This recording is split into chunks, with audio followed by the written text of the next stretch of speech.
Salut tout le monde et bienvenue dans le podcast Ready Psychology, le podcast où le voyage rencontre la psychologie. Je m'appelle Pamela et vous l'aurez deviné, je suis une psychologue passionnée de voyage. Dans Ready Psychology, nous partons à la rencontre de voyageurs et de psychologues qui nous partagent leur récit d'aventure au travers des concepts de la psychologie.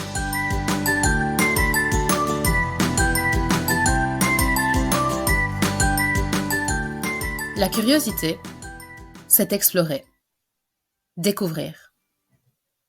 C'est cette petite impulsion qui nous pousse à vouloir nous intéresser à quelque chose. Pourquoi ? Eh bien, pourquoi pas ?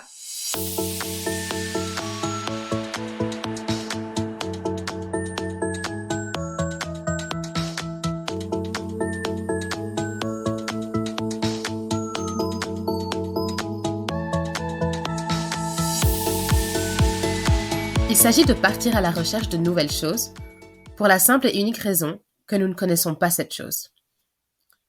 Croyez-le ou non, nous sommes tous curieux.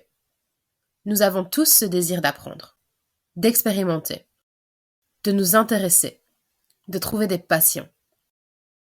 Certaines personnes sont curieuses car elles ont l'impression qu'elles pourront en savoir plus sur telle ou telle chose et ont tout simplement envie de remplir ce vide dans leurs connaissances. D'autres considèrent le monde comme étant un endroit fascinant. L'explorer leur procure donc beaucoup de joie. D'autres encore sont curieux socialement. Ils veulent savoir ce que les autres font, comment ils font ces choses, ce qu'autrui pense. Cela peut être des ragots, mais ça peut aussi être un intérêt légitime à en apprendre plus sur le vécu d'autrui. Puis, il y a aussi de ceux qui aiment ce petit stress associé à l'expérience de nouvelles choses. Vous savez, cette petite boule au ventre que l'on peut ressentir quand on est à la fois super excité, mais un petit peu stressé quand même. Et enfin, il y a les personnes qui aiment les grands frissons. Elles aiment s'engager dans des activités intenses, variées et complexes.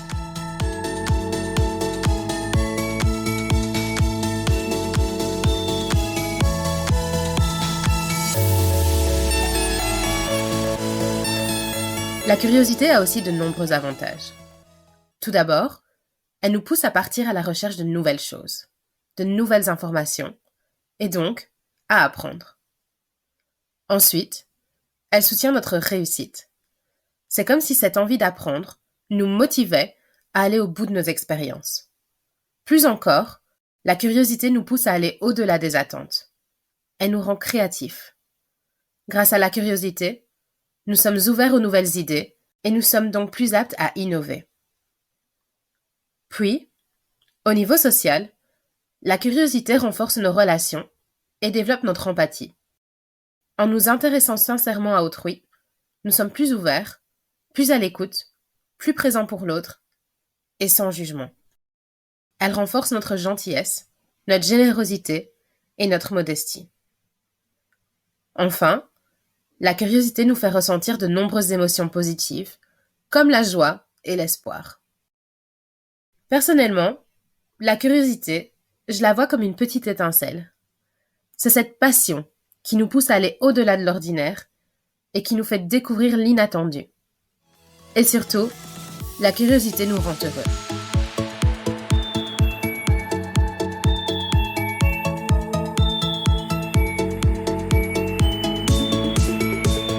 L'épisode d'aujourd'hui est la première partie de ma conversation avec Estelle. Ce que j'ai toujours admiré chez Estelle, c'est son côté aventureux et ses expériences diverses, ainsi que sa capacité à aller au bout de tout ce qu'elle entreprend.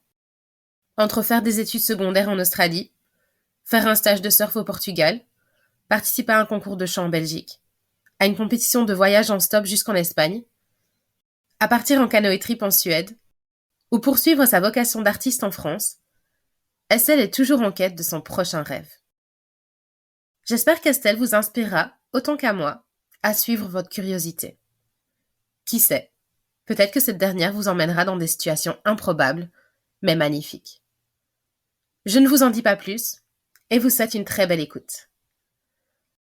Et au fait, si cet épisode a suscité votre curiosité, je vous retrouve la semaine prochaine pour la deuxième partie de notre conversation. Alors, vous êtes prêts ? En route !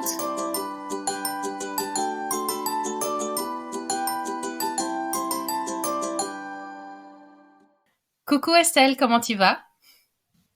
Ben, ça va bien, ça va bien. Merci d'être ici avec moi. Je suis très contente de te parler. Ben, moi aussi, c'est une chouette expérience. Voilà. Alors, avant de commencer, est-ce que tu pourrais te présenter? Oui, alors je m'appelle Estelle, j'ai 24 ans, j'ai été diplômée cette année en septembre et je suis partie, parce que je suis belge à la base et je suis partie à Paris faire les cours Florent Comédie Musicale. Voilà, c'est une nouvelle aventure et ici je vis à 100 à l'heure ma vie d'artiste. Ben oui, d'ailleurs, encore merci d'avoir libéré un peu de ton temps pour moi. Et d'ailleurs, on va un petit peu parler justement un peu plus tard de ce que tu fais pour le moment. Mais d'abord, j'aimerais un petit peu retracer, on va dire, ton histoire entre guillemets. Parce qu'en fait, quand je t'ai contactée, donc à la base, j'étais contactée pour parler d'une de tes expériences. Mais tu m'as dit que c'était moins l'expérience en soi qui était importante, mais que pour toi, c'était plutôt les défis qui étaient importants.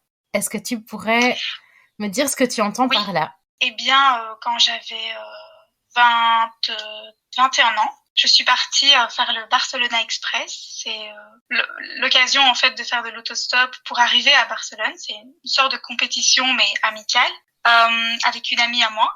Et c'est vrai qu'on s'est toutes les deux lancé ce défi. Je pense qu'on avait toutes les deux besoin de sortir un peu de notre zone de confort. Pour moi, faire de l'autostop, c'était une manière de aussi d'aller à l'encontre un peu de ce que mes parents m'avaient dit quant à l'autostop. Et c'était une occasion de le faire aussi tout en étant en sécurité, parce qu'on était tracés. Donc, si on avait un problème, quelqu'un était au courant à l'instant T. Voilà, donc ça, c'était une expérience quand même c'était marrant. J'ai été surprise de moi-même au final, mais c'était une chouette expérience. Maintenant, encore une fois, je le faisais plus pour le défi, parce que en soi, c'était plus pour le fait de l'avoir fait bizarrement. Je pense que après, je me suis sentie un peu plus indépendante comme ça. Voilà. Sinon, je pense que le premier défi que je me suis lancé, en tout cas le premier grand défi, c'était de partir en Australie quand j'avais 18 ans, parce que je ne pensais pas de base que j'étais quelqu'un qui allait faire ce genre de choses. J'ai toujours bien aimé l'aventure, mais je me souviens très bien que je n'étais pas du tout à l'aise en anglais. Et pour moi, c'était une grande barrière. J'avais vraiment du mal. Donc, je me suis dit, autant se mettre à fond dans l'anglais, galérer vraiment bien pour pouvoir peut-être ressortir très grande, encore une fois, de cette aventure. Et j'ai eu énormément de chance. Je suis tombée sur une famille hyper aimable, hyper aidante. Encore une fois, ça a été bénéfique parce que je me suis lancée et puis je sais que ça m'a beaucoup aidé, mais j'ai peut-être eu aussi beaucoup de chance. Parfois, quand je me lance dans mes défis, je suis pas toujours sûre de moi non plus. Je suis pas toujours sûre de réussir à ressortir finalement grandi de cela. Mais pour le moment, ça s'est toujours bien passé. Donc voilà. Évidemment, j'ai fait d'autres choses. D'autres choses un peu folles, mais je pense que c'était les choses les plus... Ce qui me faisait sortir le plus de ma zone de confort, je vais dire. Est-ce que tu penses que justement l'Australie, c'est ce qui t'a donné le goût à avoir vouloir envie de défis? Probablement. En tout cas, ça m'a fait voir une autre perspective, je veux dire, de l'aventure ou de la vie ou de l'expérience, du moins. Et du coup, c'est vrai que j'ai voulu à chaque fois regoûter à ça, sans spécialement partir à l'autre bout du monde Oui. pour le faire. Sinon, ça allait être compliqué niveau budget. Mais ici, voilà, en fait, à partir d'un moment où j'ai compris que c'était plus, on va dire, le chemin qu'on prenait qui était important dans la vie, en tout cas, c'est comme ça que je le vois. J'ai compris que il fallait que je continue à aller vers là, à aller un peu près au bout de mes rêves, de mes petits rêves, qui ne sont pas des grands rêves de réussite, je veux dire, mais des rêves d'expérience et des rêves d'amusement aussi. Donc du coup, j'ai toujours été plus vers là et dès que j'ai l'occasion, je recommence autrement. C'est vrai que tu as quand même fait pas mal de choses, du coup. Récemment, tu as fait un petit trip en canoë. C'était en canoë, hein, c'est ça, hein? Oui, c'est ça. C'est Ouais. ça. En fait, C'était en canoë, c'était une sorte d'itinérance. Enfin, à chaque fois on devait s'arrêter pour dormir, donc c'était un canoë trip sur plusieurs jours. Voilà. Et ça, c'était en Norvège, c'est ça? En Suède. En Suède, juste à côté. Je me suis trompée. Oui, c'était juste à côté de la frontière norvégienne. On va dire qu'on a eu un peu les deux pays. Okay. Et du coup, qu'est-ce qui te pousse justement à vouloir réaliser des défis? Parce que tu parles d'un petit rêve à la fois. Qu'est-ce qui te donne cette envie de poursuivre des défis? Oui, c'est difficile à expliquer. Je dirais que au début, au début, je suis naturellement attirée par ça. Naturellement, je sais pas vraiment si c'est naturel, mais je veux dire, je suis tout de suite attirée par ce genre de choses. Je me dis, waouh, ça pourrait être trop, trop bien. Et puis alors après, je pense au fait que est-ce que j'ai vraiment le temps aussi, mais aussi est-ce que j'ai vraiment les capacités pour le faire, parce que des fois, je me lance des trucs beaucoup trop grands. Et au final, je vais toujours là où c'est quand même organisé. Voilà. Je vais pas toute seule non plus. Donc, je veux dire que dans le défi, il est à moitié fou. Je fais toujours attention aux personnes qui m'entourent. Ici, pour les canoë trip, je suis vraiment partie avec un groupe qui était dans la même idée que moi. Et c'est pour ça que ça s'est aussi bien passé. Je pense que quand on va vraiment vers ce qu'on sent, enfin, qu'on a envie de faire, finalement, on ne se sent pas incapable ou on ne se sent pas spécialement en danger. Voilà, je me suis jamais vraiment sentie en danger, mais quand j'y pense, c'était quand même un peu fou. Le fait de chaque fois trouver un endroit pour dormir sans être sûr de trouver un endroit aussi pour dormir et puis sans être sûr aussi des intempéries. Mais voilà, c'était quelque chose à faire et on ne se connaissait pas, mais on se connaît très bien maintenant avec les personnes du groupe. Donc c'est aussi une occasion de rencontrer beaucoup de personnes. J'ai l'impression que dans certaines expériences que tu as eues, donc il y a eu celle-là, et puis si je me souviens bien, il y a eu celle du surf aussi, bien évidemment l'Australie. J'ai l'impression que bien souvent c'est avec des inconnus, donc c'est non seulement un défi au niveau de l'expérience, mais c'est aussi une expérience assez humaine pour toi. Oui, tout à fait.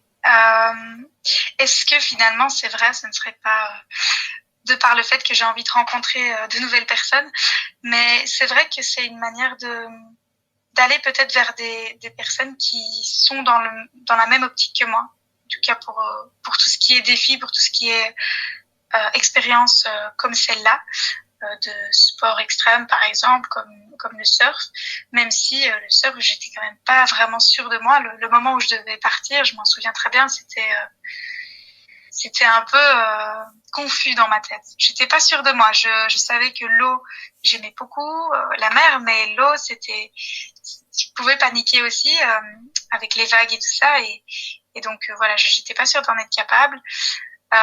Mais je savais, encore une fois, qu'il y avait des gens qui allaient être dans la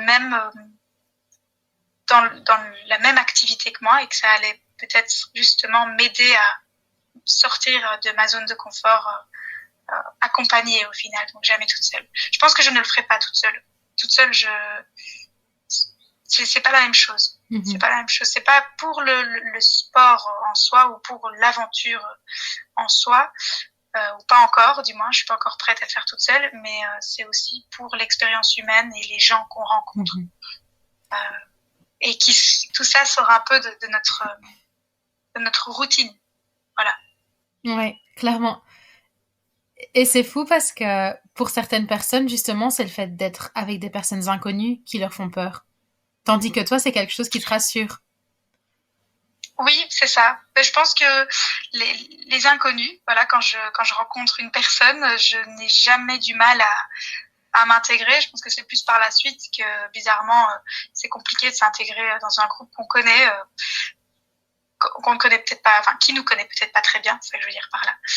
Mais une personne qu'on ne connaît vraiment pas, je pense qu'il y a tout à découvrir, en fait. Du coup, c'est assez facile d'aller vers la personne quand on ne connaît rien d'elle.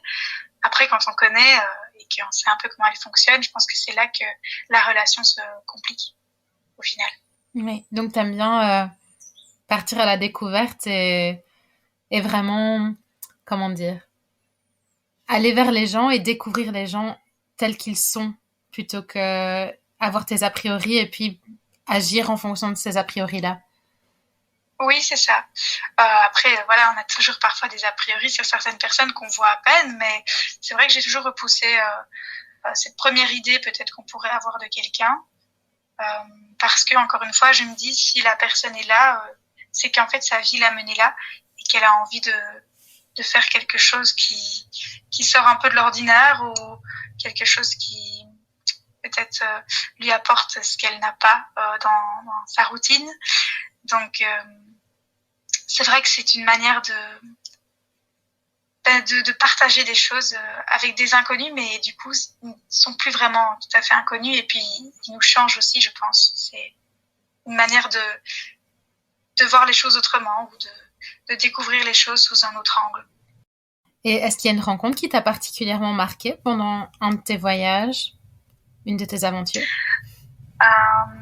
Je pense que ça a été quand même avec beaucoup de personnes du pays dans lequel j'étais, donc les locaux, comme en Australie par exemple, ma famille d'accueil c'est sûr, ma sœur d'accueil particulièrement, et puis d'autres personnes qui étaient dans l'école et qui m'ont intégrée. Je pense que eux ils ont vraiment vraiment marqué ma vie parce que voilà, là c'était plus finalement c'était la seule expérience où j'étais vraiment toute seule parmi des locaux, voilà. Toute seule, je partais pas en groupe belge, voilà, dans un autre pays, c'était pas la même chose, ou en groupe français, parce que ça m'est déjà arrivé. Mais sinon, quand j'ai fait le canoë trip, là aussi, il y a certaines personnes qui m'ont marqué de par leur expérience, de par leur passé au final, et puis le fait de savoir qu'elles étaient aussi là avec moi dans cette aventure, c'était marrant de voir tout le chemin que ces personnes avaient emprunté au final avant d'arriver là où moi je suis arrivée, et finalement il y avait des raisons un petit peu similaires à notre envie de voyage et d'aventure.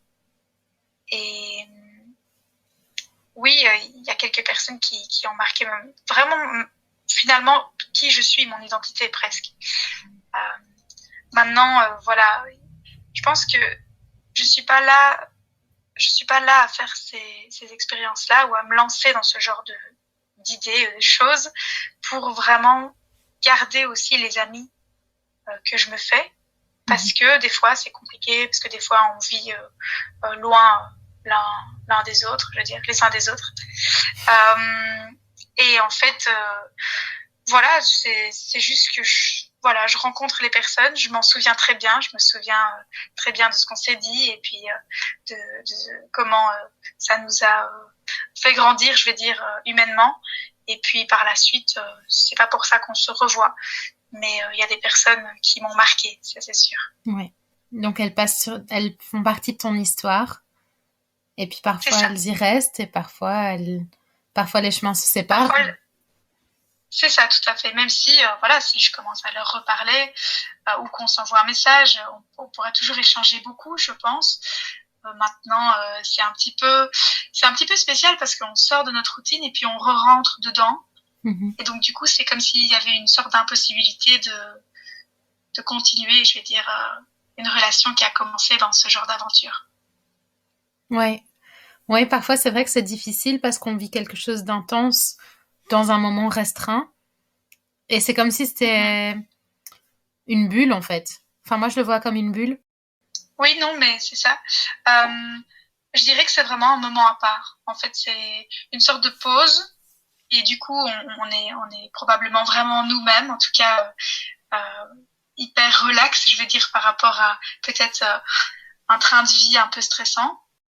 Et puis on revient dans notre routine avec les choses qu'on doit faire, et peut-être oui, un peu plus de stress, et du coup ça nous change aussi. Je pense qu'on est changé en fait quand c'est pareil quand on part en vacances, on n'est pas les mêmes, on est beaucoup plus souriant, mais beaucoup plus relax quand même. En tout cas, me concernant, je pense que je suis beaucoup plus relax en vacances. Et là, durant mes aventures, c'est pareil. Je suis beaucoup plus spontanée dans le sens où je suis que moi sans le stress qu'il y a de ma vie de tous les jours. Et du coup, ça fait qu'on rencontre d'une autre manière des personnes. Et c'est pour ça que parfois, c'est difficile de les réintégrer, je veux dire, dans la routine qu'on a. Oui, oui, tout à fait. Et est-ce que tu dirais que tu as toujours été comme ça, donc ta curiosité à aller vers les autres et à découvrir les gens? Oui, j'ai toujours été comme ça.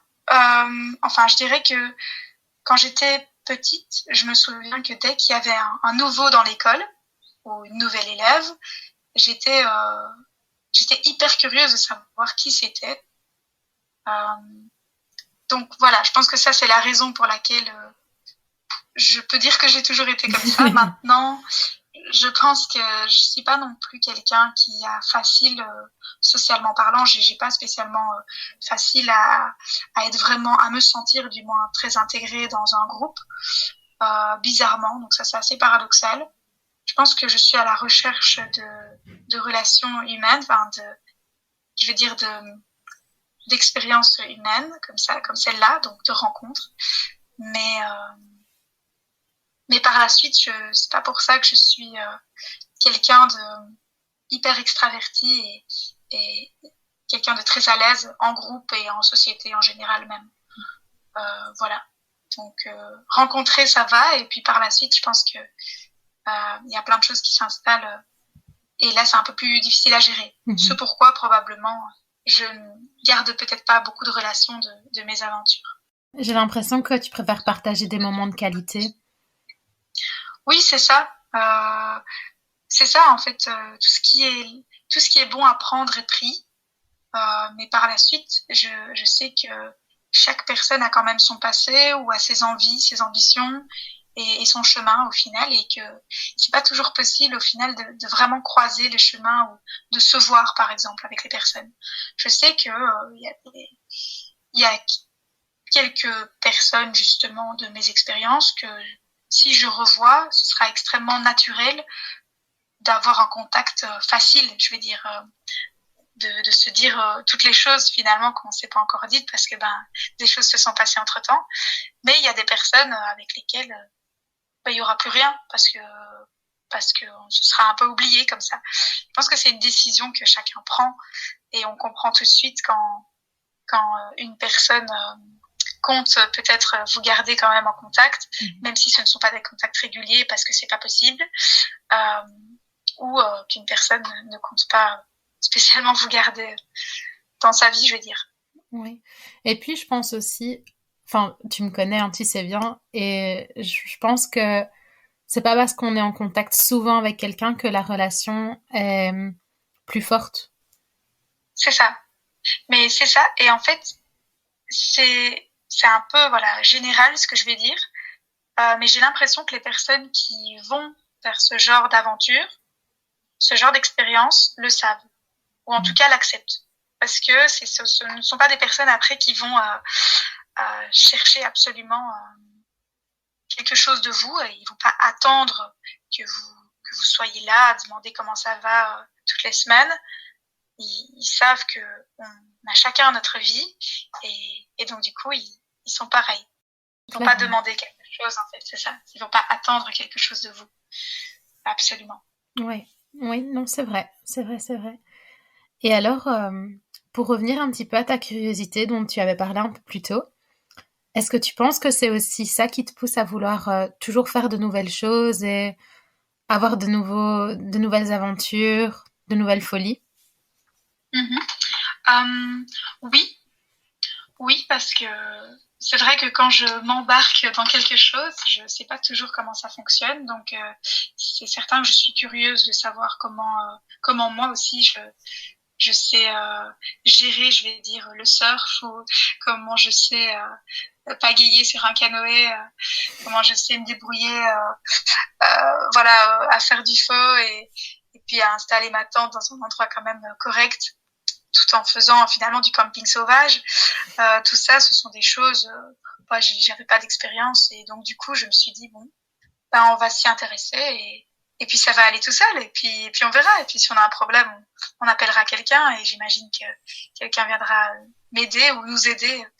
Donc voilà, je me suis toujours j'ai toujours fait confiance aussi. Je me suis toujours dit que s'il y avait un problème, c'est sûr qu'il y aurait quelqu'un qui m'aiderait. Ouais. Donc, c'est vrai que ma curiosité ne m'a jamais joué des tours parce que j'ai toujours, encore une fois, fait attention d'être quand même en sécurité ou avec des personnes qui étaient aptes à m'aider aussi en cas de problème. Mais oui, ça ne m'a jamais fait défaut, je veux dire. Donc, ma curiosité est là, c'est vrai, mais voilà, sans danger. Je pense que c'est ça le plus important. Et puis, c'est la condition pour laquelle je continue à explorer, je vais dire, mes nouvelles idées. Et voilà. Oui, oui. Ben, moi, quand j'étais petite, on me disait tout le temps que la curiosité est un vilain défaut. Mais au final, je trouve que la curiosité, c'est une qualité. Ça t'ouvre à tellement de choses, ça te permet justement d'apprendre, comme tu dis, de relever des défis, de connaître tes limites, etc. Donc, pour moi, c'est une belle chose, la curiosité. C'est sûr, c'est vrai que un enfant curieux, moi je trouve que c'est super bien, c'est chouette. Bon, évidemment, c'est beaucoup de questions, mais non, c'est hyper chouette. Et moi, d'un côté, c'est vrai que je me suis jamais sentie curieuse pour d'autres choses. Parfois, je sais qu'il est important, voilà, d'aller chercher les informations. Par exemple, pour mon cursus universitaire, je savais que voilà, il fallait que j'attise un peu ma curiosité à ce niveau-là. Mais il est vrai que la curiosité pour l'aventure, ça je l'ai, ça c'est sûr. Ça c'est sûr. Et puis c'est ce qui me fait vivre de nouvelles choses. Et je pense que ce sont ces choses-là aussi qui restent le plus dans mon esprit et qui parfois me font dire allez, t'as déjà fait ça, tu peux faire évidemment ce qui est présenté devant toi parce que t'as déjà fait quelque chose de fou. Voilà, donc parfois j'arrive à finalement m'ouvrir beaucoup plus parce que je sais que j'ai déjà fait des choses qui m'ont demandé la même chose, l'ouverture finalement vers l'autre ou l'ouverture à juste de nouvelles choses, de nouvelles aventures, la confiance en soi. Ça me donne confiance à juste faire encore plus de choses et braver un peu plus les interdits, si je peux dire comme ça. Oui. Parce que le but c'est pas un acte rebelle, hein, pas du tout, mais en tout cas, c'est vrai que pour moi, c'est vrai que c'est quelque chose un peu d'interdit, puisque j'ai jamais pu faire toutes ces choses-là. Enfin, je veux dire, c'était déconseillé vraiment par mes parents. Et donc là, le fait d'avoir d'office plus de 18 ans et de pouvoir le faire, c'est marrant parce que je leur dis et ils sont pas toujours hyper contents, mais ils comprennent que c'est ça qui me fait vibrer, je vais dire, qui me fait vibrer vraiment dans ma vie. Pour moi, c'est important de juste, encore une fois, je veux pas dire one life, on n'a qu'une vie et voilà, il faut la remplir parce que voilà, et on peut pas toujours l'avoir continuer sa vie par des devoirs et par des choses qu'on veut atteindre pour finalement ne pas profiter. Mais c'est vrai que voilà, pour moi, c'est plus dans une optique où c'est important d'avoir comment dire, de vivre, de sentir qu'on vit finalement, même si c'est pas toujours évident, parce que ça n'a pas toujours été facile de pagayer et de faire, je veux dire, de mettre ma tente sous la pluie, voilà, ou de se prendre une grosse vague en surf qu'on n'a vraiment pas vu venir. Mais ce sont des choses qui vous aident à finalement affronter d'autant plus la vie et les difficultés parfois de la vie, voilà. Mais je pense ou de saisir même le moment qui est super chouette, saisir le moment où vous sentez que il y a quelque chose qui se passe et il y a un rêve qui se réalise et puis finalement il y a une expérience qui restera à jamais dans votre esprit. Ça, c'est super important.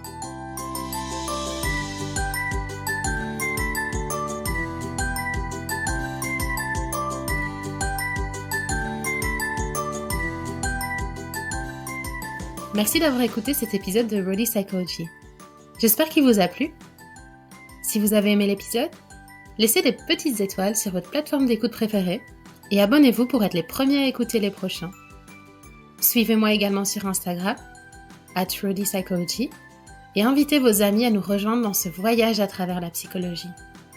Si vous avez des commentaires, des questions, ou si vous avez envie de participer au podcast, n'hésitez pas à m'envoyer un petit message. À la prochaine pour un nouveau voyage.